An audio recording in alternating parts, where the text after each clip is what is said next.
मंसूम खान। दिन भर की खबरों में सबसे पहले डालते नजर आज के मुख्य समाचारों पर। जंक्शन के कई वार्डों में पानी की किल्लत, लोगों ने जलदाय विभाग को घेरा। इंदिरा गांधी नहर में कार सहित चालक कूदा, देर शाम शव निकाला। युवती की फ्रेम जड़ी फोटो को सीने पर लगाकर नहर में कूदा युवक। 25% की छूट देने के बाद भी हाउसिंग बोर्ड ढूंढ रहा ग्राहक। 1 अगस्त से शाम 4 से 6 बजे तक वाहनों में पेट्रोल डीजल नहीं डालेंगे पेट्रोल पंप संचालक। अब खबरें विस्तार से। एक तरफ गर्मी से लोग परेशान हैं, वहीं जंक्शन के वार्डों में पिछले 1.5 माह से पीने के पानी की किल्लत बनी है। लोगों में रोष इतना है कि गुरुवार को जंक्शन के 3 वार्डों में लोग जलदाय विभाग कार्यालय पहुंच गए और अधिकारियों को खरी खोटी सुनाई। पार्षदों के नेतृत्व में पहुंचे लोगों का कहना था कि विभाग कहने पर भी सुनवाई नहीं कर रहा, इसे बर्दाश्त नहीं किया जाएगा। जंक्शन के वार्ड 16, 49 और 50 के लोग पीने के पानी की समस्या से बेहद परेशान हैं। इन्हीं परेशान लोगों का गुस्सा गुरुवार को फूट गया और इन्होंने जंक्शन के जलदाय विभाग कार्यालय में मौजूद अधिकारियों का घेराव किया और खरी खोटी सुनाई। इस दौरान मौजूदा वार्ड पार्षदों ने कहा कि विनय वाटिका में जो कुआं लगा था वह खराब हो गया था। इसके अलावा वाटर वर्क्स अधिकारियों के पास जाकर शिकायत की तो जवाब मिला कि नया कुआं लगवाया जाएगा, लेकिन सुनवाई नहीं हो रही थी। ऐसे में मजबूरन प्रदर्शन करना पड़ा। उन्होंने कहा कि विभाग सुबह 4 बजे पानी छोड़ता है, लेकिन उस पानी को लोगों को कोई फायदा नहीं मिलता। यदि पानी की समस्या हल नहीं हुई तो वे आंदोलन तेज करेंगे। मौके पर मौजूद अधिकारियों ने समस्या के समाधान का आश्वासन दिया, तब जाकर लोग शांत हुए।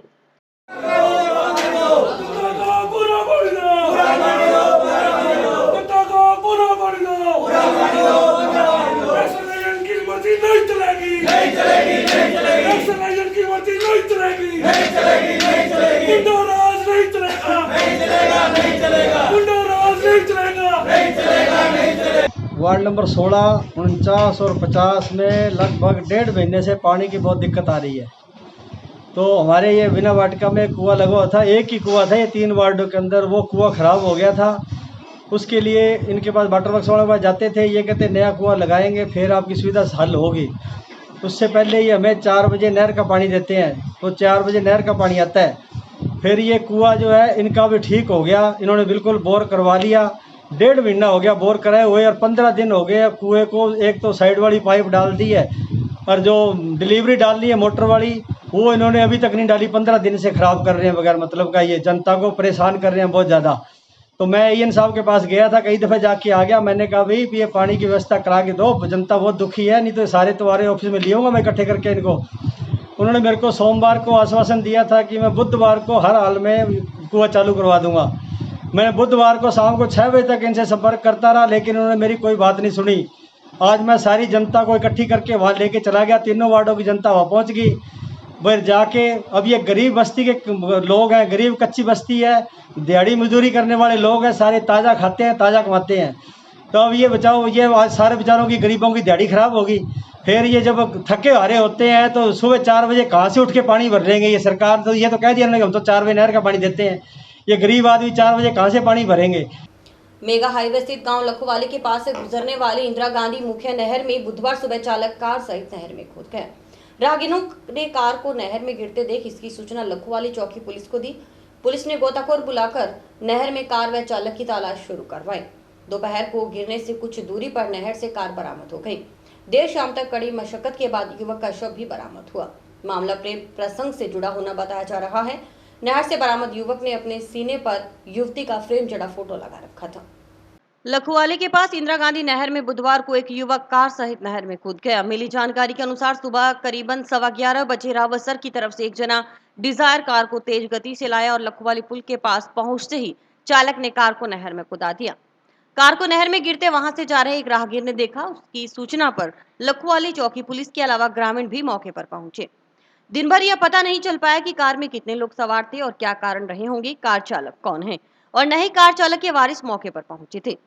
सूचना पर हनुमानगढ़ से पहुंची नागरिक सुरक्षा आपदा विभाग के टीम ने गोताखोरों को नहर में उतारकर चालक की तलाश शुरू करवाई। दोपहर करीबन 1:30 बजे गोताखोरों ने कार को लखोवाली पुल से करीब आधा बीघा आगे तलाश लिया। इसके बाद जेसीबी मंगवाकर कार को निकालने का प्रयास शुरू किया गया। इसके बाद नहर से HR 26 एजेट 3766 नंबर की कार मिली। देर शाम तक नहर से कार व शव निकालने में आवश्यक संसाधनों की कमी आड़े आती रही। नागरिक सुरक्षा आपदा विभाग के गोताखोरों ने कड़ी मशक्कत के बाद शव को बाहर निकाला। मिली जानकारी के मुताबिक प्रेम प्रसंग के चलते आत्महत्या करने की बात सामने आई है। युवक के पास से एक लड़की का फ्रेम जड़ा फोटो भी बरामद हुआ है। युवक युवती की फ्रेम जड़ी फोटो को सीने से लगाकर नहर में कार सहित कूदा था। इसके बाद पुलिस मृतक की पहचान के प्रयासों में जुट गई। लखवाली पुलिस ने शव को जिला अस्पताल की मोर्चरी में रखवाया। बताया गया कि आपदा विभाग के गोताखोरों को कड़ी मशक्कत करनी पड़ी। संसाधनों के अभाव में मात्र 3 रस्सों के सहारे कड़ी मशक्कत के बाद कार निकाली जा सकी।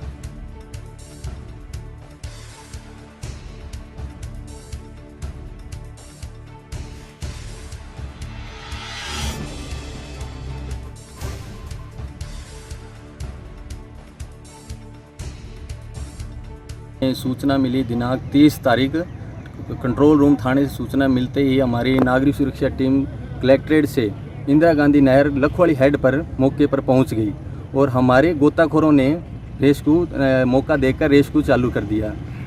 और रेस्क्यू चालू करने के करीब हमारे गोताखोरों ने 20 मिनट बाद कुंडी के माध्यम से गाड़ी को ढूंढ लिया और जैसे ही हमने कुंडी डालकर और रस्से द्वारा उसको गाड़ी को बाहर निकालने का प्रयास किया तो हमारे 2 रस्से हैं जो टूट गए थे।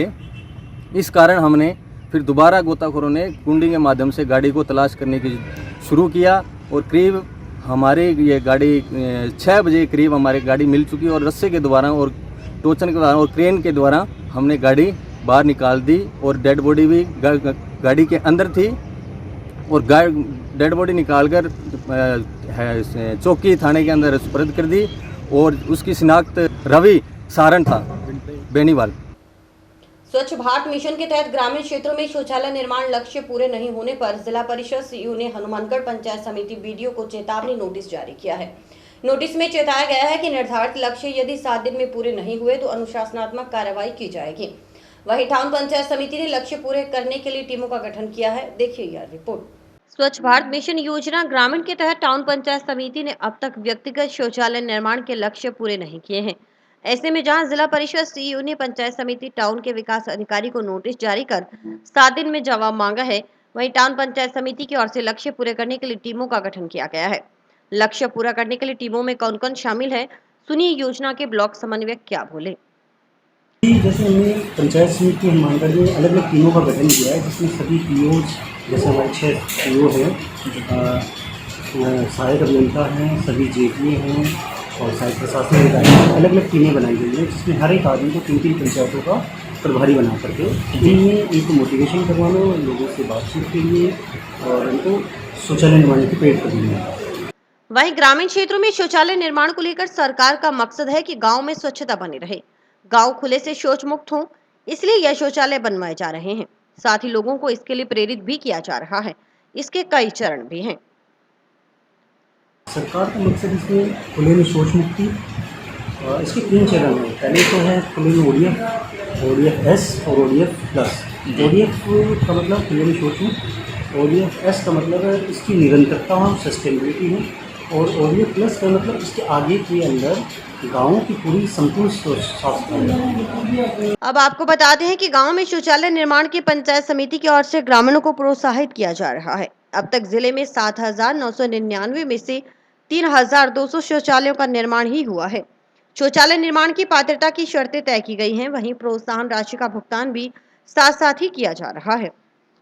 श्रीमान कलेक्टर महोदय और श्रीमान मुख्य कार्यकारी अधिकारी जिला परिषद हनुमानगढ़ के आदेशानुसार पंचायत समिति हनुमानगढ़ और पूरे जिले में पात्र परिवारों को शौचालय निर्माण के लिए सहायता राशि प्रदान की है, जिसमें पात्र परिवार जैसे NPR समस्त NPR जिनको पूर्व में लाभान्वित नहीं दिया गया, SC ST, राजस्व सीमांत किसान, महिला मुखिया और विकलांग परिवार जिनको शौचालय का लाभ नहीं दिया गया उन लोगों को शौचालय निर्माण के लिए प्रोत्साहन दिया जाए।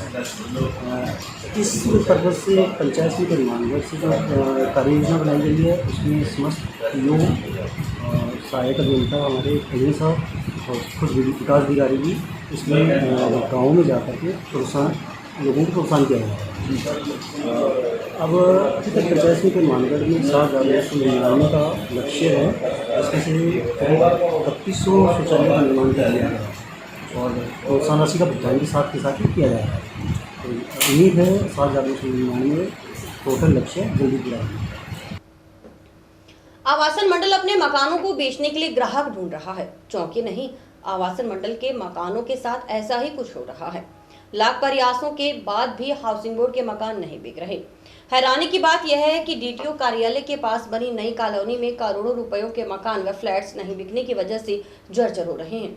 हालांकि ग्राहकों को लुभाने के लिए आवासन मंडल ने अब छूट का भी प्रावधान किया है। खास बात यह है कि हाउसिंग बोर्ड की ओर से पुरानी योजना में 50 व नई योजना में 25% की छूट दे रखी है, फिर भी लोग रुचि नहीं दिखा रहे। देखिए रामनिवास सिमर की यह रिपोर्ट। डीटीओ कार्यालय के पास बनी नई कॉलोनी को ग्राहकों की जरूरत है, लेकिन ग्राहक हैं कि मिलते ही नहीं। 2011 में इस कॉलोनी का निर्माण कार्य शुरू किया गया था। यहाँ कुल 201 बीघा जमीन है, जिसमें 23 बीघा जमीन पर 487 स्वतंत्र और 354 फ्लैट बनाए गए हैं, यानी कुल 1312 मकान बनाए गए हैं। आवासन मंडल की ओर से प्रथम चरण में मकान बनाए गए। खास बात यह है कि अभी तक यह कॉलोनी आबाद नहीं हुई है। शहर से दूर होने और मूलभूत सुविधाओं के अभाव में 90% लोगों ने अपनी राशि वापस भी ले ली है। हालांकि आवासन मंडल मूलभूत सुविधाएं देने का भी दावा कर रहा है। पुरानी आवासीय योजना हनुमानगढ़ के अंदर अभी हमारे यहाँ 25% छूट पे आवासों की बिक्री चल रही है। कोई भी आवंटी मात्र 10% देकर के मकान का कब्जा ले सकता है। बाकी की जो अमाउंट है वो 13 साल की 156 किस्तों में देय है। तो अभी ये फायदे का है काम, आवास ले सकते हैं सभी लोग। आवासन मंडल के अधिकारियों का कहना है कि भविष्य में यह कॉलोनी विकसित होगी। यहाँ अस्पताल, स्कूल, कॉलेज, मार्केट आदि सुविधाएं लोगों को उपलब्ध करवाई जाएंगी। साथ ही इस कॉलोनी का वातावरण काफी खुला है। अधिकारियों के मुताबिक मकान नहीं बिकने का सबसे बड़ा कारण मंदी बताया जा रहा है। फिलहाल कोरोना महामारी के चलते लोग मकान लेने में रुचि नहीं ले रहे। बाजार से दूर होने का बड़ा कारण है। क्या बोले आवासीय अभियंता अनिल कुमार गोयल, आप खुद सुनिए। राजस्थान आवासन मंडल की डीटीओ ऑफिस के पास में एक नई योजना है, जिसके अंदर हमने 4000 आवास प्रस्तावित हैं, जिसमें से आवासन मंडल द्वारा 1300 आवासों का निर्माण पूरा कर लिया गया है और जिनका आवंटन अभी ई-संविजिन के द्वारा किया जा रहा है। और इसमें से कुल 800 के आसपास फ्लैट्स हैं और 500 के आसपास स्वतंत्र आवास निर्मित किए गए हैं। फ्लैट्स को भी हम वर्तमान में 50% छूट पे बेच रहे हैं, जबकि स्वतंत्र आवासों को 25% छूट पे उपलब्ध है। इन सभी आवासों में आवंटी मात्र 10% पैसे देकर के अपने मकान का कब्जा ले सकता है और इसमें सभी मूलभूत आवश्यकताएं पूर्ण हैं और भविष्य में ये बहुत संपूर्ण कॉलोनी बनेगी, जिसके अंदर सभी पार्क, हॉस्पिटल, स्कूल इत्यादि की सारी सुविधाएं उपलब्ध कराई जाएंगी। संग्रिया क्षेत्र में कृषि विद्यार्थियों ने स्वामी केशवानंद कृषि विद्यालय संग्रिया के आगे अनिश्चितकालीन धरना दूसरे दिन भी जारी रहा। विद्यार्थियों की मांग है कि कॉलेज प्रशासन अपनी मनमानी के अनुसार विद्यार्थियों की जेब काटने का काम कर रहा है, जो सरासर गलत है। छात्र नेता महेंद्र कुमार शर्मा ने बताया कि संग्रिया डब वाली सड़क पर करीब आधे घंटे तक चक्का जाम कर मुख्यमंत्री का पुतला फूंककर विरोध जताया गया। कॉलेज प्रशासन के साथ वार्ता भी हुई, परंतु कॉलेज प्रशासन फीस माफ करने पर सहमत नहीं हुआ। इसके बाद धरना जारी रहा।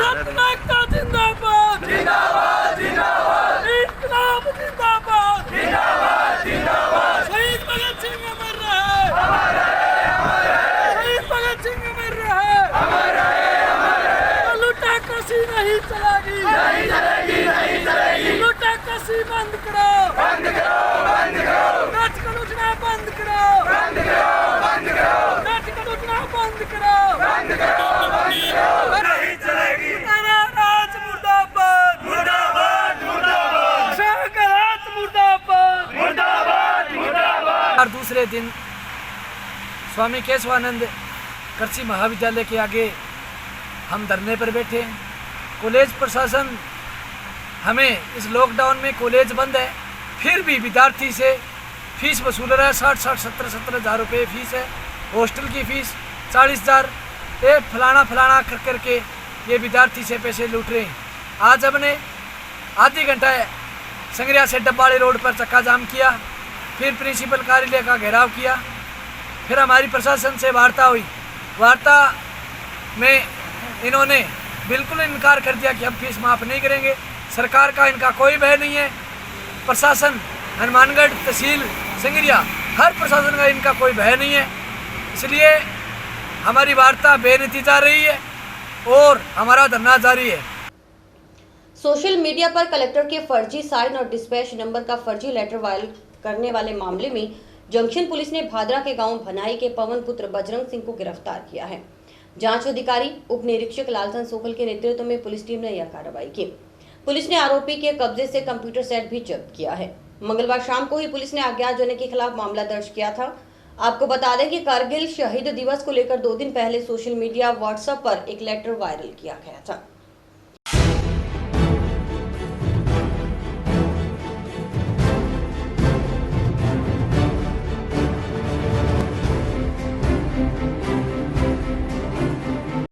मुकदमा नंबर 413 में जो श्रीमान डीएम साहब के आदेश से दर्ज हुआ है, उसमें तलाश करके मुलजिम पवन सिंह सन ऑफ बजरंग सिंह जो बनाई गांव का है उसको गिरफ्तार किया। उनका उसने ये का बचपने में मैंने किया है और जो शहीद दिवस था उसके ऊपर वो अपनी भावनाएं प्रकट करना चाहता था, इसलिए वो श्रीमान जिलाधीश महोदय की मोहर और पत्थर का ऊपर जो हेडिंग है उसको यूज़ किया है। नाम जारी है। हाँ, और इसमें हमारे केंद्र प्रताप जी आईटी सेल के, उनका भी पूरा सहयोग रहा। वो हमारे मुलजिम पकड़ने तक सहयोग उनका रहा है। पवन जयपुर के अंदर ब्लूप्रिंट का काम करता है और ये अपने बनाए में कम रहा है और अपने ननियाल और जयपुर में ज़्यादा रहा है। ब्लूप्रिंट का जो वर्क है ब्लॉक का वो काम करता है। डीजल और पेट्रोल की अवैध तस्करी रोकने एवं वेट कम करने की मांग को लेकर कार्रवाई नहीं होने पर हनुमानगढ़ पेट्रोल डीजल एसोसिएशन ने 1 अगस्त से शाम 4 से 6 बजे तक किसी भी वाहन में पेट्रोल डीजल नहीं डालने का निर्णय लिया है। हनुमानगढ़ पेट्रोलियम डीलर एसोसिएशन के पदाधिकारियों के मुताबिक इस विरोध में चिकित्सीय वाहनों को मुक्त रखा जाएगा। हरियाणा पंजाब से आ रहे पेट्रोल डीजल पर रोक लगाने की मांग उठाने के बाद भी सुनवाई नहीं होने पर अब हनुमानगढ़ पेट्रोलियम डीलर एसोसिएशन 1 अगस्त से शाम 4 से 6 बजे तक किसी भी वाहन में पेट्रोल डीजल नहीं डालने का निर्णय लिया है। पदाधिकारियों का कहना है कि हरियाणा पंजाब से पेट्रोल डीजल की तस्करी पर रोक नहीं लगाने से जिले के पेट्रोल पंप संचालकों को भारी नुकसान हो रहा है। हालात ये है कि उनका खुद का खर्च चलाना ही मुश्किल हो गया है। इसी के तहत अब यह निर्णय लिया गया है। वहीं निर्णय लेने के बाद शहर के पेट्रोल पंपों पर यह सूचना भी चस्पा कर दी गई है। हनुमानगढ़ पेट्रोलियम डीलर्स एसोसिएशन के द्वारा कलेक्टर ऑफिस के अंदर एक ज्ञापन दिया गया था, जिसमें जो एसोसिएशन है हमारी हनुमानगढ़ जिले के पेट्रोल पंप्स की, उसमें हमने ये मांग की थी कि जो अवैध रूप से तस्करी का डीजल हरियाणा और पंजाब की बाउंड्री से 4 हफ्तों से आ रहा है, उसके ऊपर प्रभावी कार्रवाई की जाए ताकि यहाँ जो पेट्रोल पंपों को नुकसान हो रहा है उससे कुछ भरपाई की जा सके। इस समस्या के ऊपर प्रशासन द्वारा किसी भी तरह की कोई भी कार्रवाई नहीं की गई है, प्रभावी कार्रवाई नहीं हुई है, जिसके विरोध स्वरूप हम पेट्रोल पंप्स की जो एसोसिएशन है उसने डिसीजन लिया है कि 1 अगस्त से लेके अनिश्चितकाल के लिए हम इसका विरोध प्रदर्शन करेंगे। उसके अंदर हम प्रतिदिन शाम को 4 बजे से लेकर 6 बजे तक अपनी बिक्री नहीं करेंगे। किसी भी वाहन में पेट्रोल और डीजल की बिक्री नहीं की जाएगी। परंतु इस कोविड-19 को देखते हुए केवल सिर्फ हम उन्हीं वाहनों को डीजल की बिक्री और पेट्रोल की बिक्री करेंगे जो कि चिकित्सा से रिलेटेड है, या जो एम्बुलेंस है उनको ही तेल दिया जाएगा, बाकी अन्य लोगों को तेल नहीं दिया जाएगा। और हमारी सरकार से भी ये मांग है कि जो वैट है, जो राजस्थान सरकार ने वैट बढ़ाया है पिछले टाइम में, कोविड के टाइम में 8% पेट्रोल पर और 6% डीजल पर, उसको वापस किया जाए, ताकि जो डिफरेंट हरियाणा और पंजाब से राजस्थान के रेट के अंदर जो अंतर आया है वो करीब 10 रुपये से ऊपर पहुंच चुका है, जिसके कारण से हमारी जो यहाँ की बिक्री है राजस्थान के पेट्रोल पंपों की वो बिल्कुल ही कम रह गई है, जिससे कि हमारा पेट्रोल पंपों का जो रूटीन का खर्चा है वो निकालना भी मुश्किल हो गया है। जैसे हमारी सरकार से यही मांग है कि एक तो वैट को घटाया जाए और जो अवैध तस्करी हो रही है डीजल और पेट्रोल की भी, उसको रोका जाए। महिला एवं बाल विकास विभाग की ओर से आंगनबाड़ी केंद्रों पर न्यूट्री गार्डन बनाए जा रहे हैं, ताकि आंगनबाड़ी में आने वाले बच्चों को पोषाहार के साथ साथ हरी सब्जियां भी उपलब्ध करवाई जाएं। इसी के तहत मनाए जा रहे न्यूट्री पखवाड़े के तहत गुरुवार को सभी केंद्रों पर पौधे भी लगाए गए। आंगनबाड़ी केंद्रों पर आने वाले बच्चों और गर्भवती महिलाओं को हरी सब्जियां उपलब्ध करवाने के मकसद से आंगनबाड़ी केंद्रों पर न्यूट्री गार्डन विकसित किए जा रहे हैं। इसी के तहत गुरुवार को वार्ड 11 में पौधे लगाए गए। इसमें कार्यकर्ता, सहायिका और आशा मौजूद रही। उन्होंने बताया कि आंगनबाड़ी केंद्र पर बच्चों में भरपूर पोषण के तहत यह निर्णय लिया गया है। वहीं 15 अगस्त तक न्यूट्री पखवाड़ा भी मनाया जा रहा है। इसमें सभी केंद्रों पर पौधारोपण के साथ साथ उनकी सार संभाल की जिम्मेदारी भी ली गई है। हाँ जी, महिला बाल विकास विभाग की तरफ से आजकल न्यूट्री गार्डन बनाए जा रहे हैं आंगनवाड़ी केंद्रों पे। आंगनवाड़ी केंद्रों पे जो बच्चे, गर्भवती महिलाएं आती हैं उनके लिए, जैसे उनका लक्ष्य ये है कि जो बच्चे आ रहे हैं या गर्भवती महिलाएं आ रही हैं, उनको जो इसमें जो चीज़ होगी वो उनको दी जाएगी। यानी उनका पोषण तो दिया जाता है, उसके साथ साथ जैसे कोई हरी सब्जियाँ, पालक, मेथी, बथुआ वगैरह जो भी कुछ हम लगाएंगे आंगनवाड़ी केंद्र पे, वो हम उन महिलाओं और बच्चों को देंगे। और आज क्या है, 30 से 15 तक हमारे क्या है न्यूट्री पखवाड़ा मनाया जा रहा है, जिसमें हम लोगों ने क्या है आज सभी केंद्रों पे 5-5 पौधे लगवा रहे हैं, जिसमें 3 तो कार्यकर्ता, सहायिका, आशा है ही, बाकी कोई और महिला है या कोई अन्य लोग हैं वो पौधे लगा रहे हैं। आज हमने 11 नंबर वार्ड में जैसे बी पे भी लगाए हैं और ए पे भी अब आज 5 पौधे लगाए हैं हम लोगों ने, जिसमें फ्रूट के पौधे हैं, जिसमें कार्यकर्ता, सहायिका, आशा दोनों केंद्रों की हैं उपस्थित हैं। संग्रिया में बीती रात शराब के नशे में एक जने ने पत्नी की ईंट मारकर हत्या कर दी। पुलिस ने आरोपी को राउंड अप किया है। थाना प्रभारी इंद्र कुमार ने बताया कि ढाबा के 12 हेड निवासी कालूराम मेघवाल शराब पीने का आदी है। शराब पीकर अपनी पत्नी सुनीता से मारपीट करता था। इसी बात को लेकर बीती रात को दोनों में झगड़ा हो गया, जिसमें कालूराम ने सुनीता के चेहरे को ईंट से बुरी तरह से कुचलकर हत्या कर दी। कालूराम पूर्व बेलदार का लड़का बताया जा रहा है, जो कि 12 हेड के पास बने मकान में रहता है। सूचना मिलने पर थाना प्रभारी इंद्र कुमार व ढाबा चौकी प्रभारी राजूराम मेहजाब्ता मौके पर पहुंचे। पुलिस ने शव को सरकारी अस्पताल की मोर्चरी में रखवाया है। परिजनों के आने पर आगामी कार्रवाई की जाएगी। शिक्षा अधिकारियों की ब्लॉक स्तरीय कोर कमेटी की बैठक गुरुवार को हुई। खास बात यह कि कोरोना काल के चलते यह बैठक 3 माह देरी से हुई है। इसमें आगामी समय में बोर्ड परीक्षा परिणाम को लेकर कार्य योजना तय की गई। साथ ही सरकारी स्कूलों में नामांकन को लेकर चर्चा हुई। इसमें प्रधानाध्यापकों और प्रधानाचार्यों ने हिस्सा लिया और अपने अपने सुझाव भी दिए। सरकारी स्कूल में परीक्षा परिणाम कम रहने और स्कूलों में नामांकन को लेकर गुरुवार को हुई शिक्षा अधिकारियों की कोर कमेटी की बैठक में मंथन किया गया। इसमें स्कूलों के प्रधानाध्यापकों और प्रधानाचार्यों ने भी अपने सुझाव दिए। वहीं स्कूलों में गुणवत्तापूर्ण शिक्षा से जुड़े विशेष मुद्दों पर भी चर्चा की गई। जो हमारे पास में ऑलरेडी जो डाटा है उनका यूज करता है, लेकिन जहाँ नाम है, क्योंकि अभी पिछले 1 साल के अंदर हो सकता है कि किसी कोई जो गार्गी मंच है या कोई राजू मंच है या कोई मीना मंच है या कोई दूसरा है, हो सकता है कोई अध्यापिका का ट्रांसफ़र हो गया या चेंज हो गया हो, तो हम ये मान के चलते हैं कि वो स्कूल खुला है, वो स्कूल चल रहा है। फ़ोन करते हैं, कोई फ़ोन का रिस्पॉन्स नहीं आ रहा। पीओ क्षेत्र आपके अगर उसके अंडर में आता है तो आप ये आज हनुमानगढ़ में बीसीसी ब्लॉक स्तरीय जो हमारी कोर कमेटी होती है, इसमें सभी प्रधानाचार्य और प्रधानाध्यापक राजकीय विद्यालयों के हैं, उनको बुलाया गया है। इसमें जो गत वर्ष का हमारा रिजल्ट रहा है उस रिजल्ट की समीक्षा और जिनका अच्छा है उनको धन्यवाद दिया है, और नए जो साल है उसके लिए हमने अपनी कार्य योजना जो है वो प्रस्तुत की है। और कुछ प्रिंसिपल साहिबान हैं, उन्होंने भी अपना जो अच्छा काम जिनका है उनको मंच पे बुला करके उनसे आगे कार्य योजना ली गई है। इससे नामांकन को बढ़ाना है और जो परीक्षा में रिजल्ट हमारा 100% रह रहा है उसकी गुणात्मकता जो है उसको और बढ़ाने के लिए हम आगामी वर्ष में जो ज़िले में नहीं राजस्थान में जो प्रथम आने की जो हमारी मंशा है उसके लिए ये आज बैठक आयोजित की जाए। टाउन में फतेहगढ़ मोड़ पर गुरुवार को पेयजल पाइपलाइन लीक होने के चलते सैकड़ों लीटर पानी व्यर्थ बहता रहा। हालांकि दुकानदारों ने इसकी सूचना संबंधित विभाग को दी, लेकिन विभाग का कोई अधिकारी कर्मचारी मौके पर नहीं पहुंचा, जिससे आमजन को परेशानी झेलनी पड़ी।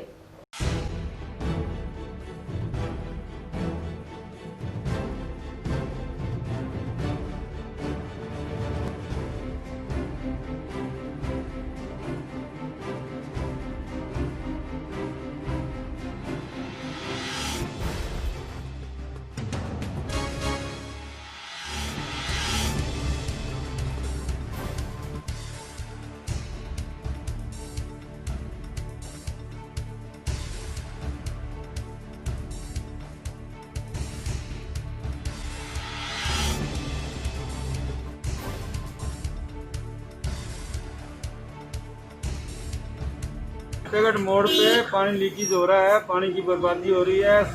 फोन करने के बाद में अभी कोई अधिकारी नहीं पहुंचा है, कृपया इसको ठीक करवाया जाए। काफी आ रहा है जी, पूरी दुकान के आगे पानी भरा हुआ है जी। बोला आज तो नहीं कल कर देंगे ठीक, अभी तक कोई भी नहीं आया जी। पानी तो भरने की संभावना है, मेन पाइप लीक है, मेन पाइप से तो पानी चल ही रहा है, 24 घंटे चलता ही है। घरों में भी रहेगा, लीकेज है तो रहेगा ही।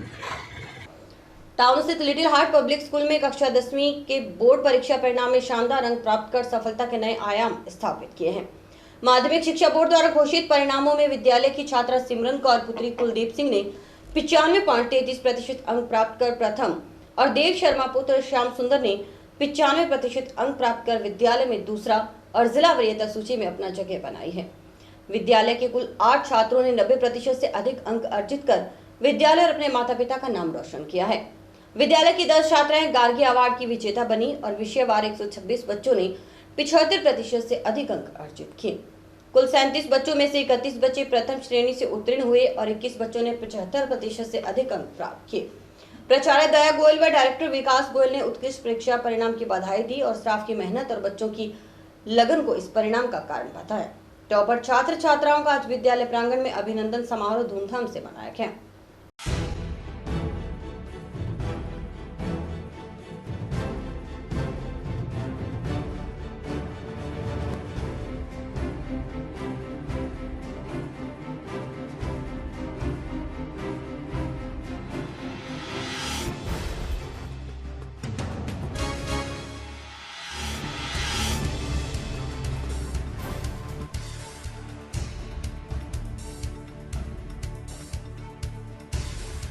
Little heart public secondary school Hanumangarh के द्वारा 10वीं बोर्ड का रिज़ल्ट पिछले 11 सालों से ही बहुत ही शानदार रहा है और इस साल भी हमारे बच्चों ने बहुत ही शानदार परफॉर्मेंस दी है, जिसमें सबसे पहले सिमरन कौर का नाम आता है, जिन्होंने 95.33% लेकर ज़िले में मेरिट का स्थान जो है वो बनाया है।